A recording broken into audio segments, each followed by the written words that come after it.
If you eat a handful of raw unsalted almonds the next time you feel hunger coming on, this actually helps reduce your hunger hormone ghrelin, and it will help you eat less calories later in the day. So please, ladies, carry a bunch of these in your handbag, in a Ziploc bag, in your office drawer. This is literally the jar I keep in my pantry. So when I want a snack and I'm grazing or hungry or whatever, this is my go-to snack, right? And studies also show that you'll eat less calories later in the day.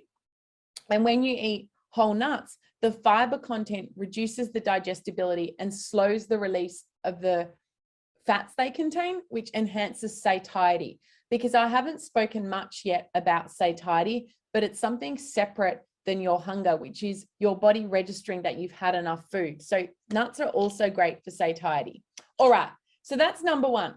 Don't worry, Pam, if you're allergic to nuts, because slithered and sliced is totally fine. And there's many other foods you can have. There's no one silver bullet for this.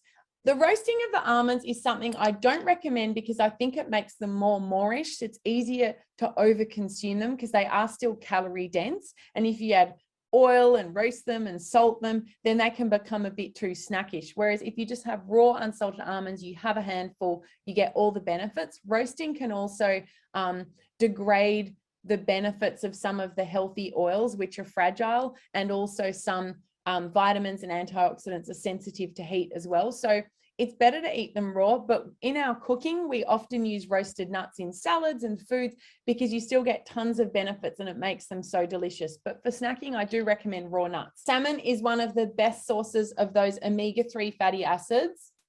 And another great source is flax seeds, chia seeds, and walnuts. Now, add these to your eating 2, 3, 5 times a week if you can, as these have been shown in studies to increase your fullness hormone leptin. So the one that's telling you to eat and I'm starving and I've never had enough food, you can fix it by starting to have more omega-3s, right? So flax seeds, walnuts, salmon, chia seeds. That's awesome, Margot. I love it. And they also decrease inflammation. Inflammation, I didn't mention it yet, but it's one of the hugest things linked with leptin resistance. So leptin, as you will remember, that's that hormone, your fullness hormone that says you've had enough food. So inflammation is a big thing that causes that leptin resistance where you never feel like you've had enough food. Okay. You can have it more, Amy, salmon more than 2 times a week. There's a little bit of issues with the environment and with farm salmon. You can research that or ask our coaches, but you can also instead have walnuts, chia seeds, or flax seeds if you want to stick to having salmon twice a week. Yogurt is awesome because it's actually been shown to increase your glucagon-like peptide levels. Remember, that's that hormone in your gut, which helps keep your blood sugar levels stable and helps you feel full.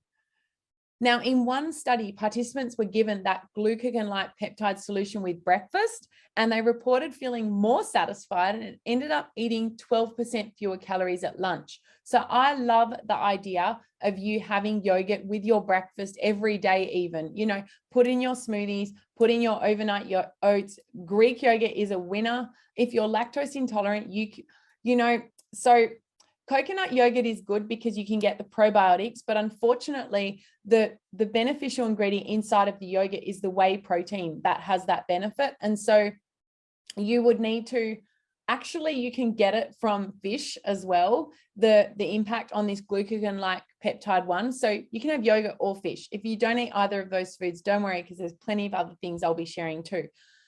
So in an animal study, the probiotics inside of yogurt also helped increase the glucagon-like peptide levels, which led to a reduction in food intake.